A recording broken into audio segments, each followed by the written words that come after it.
ada Batu Seremban. Berani tak nak cabar? Kalau korang berjaya, korang dapat hadiah. Jom kita tengok siapa yang berjaya. Okay.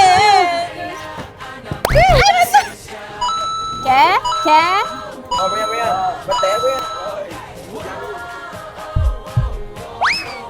Alah. Lagi. Ha. Satu lagi. Okay.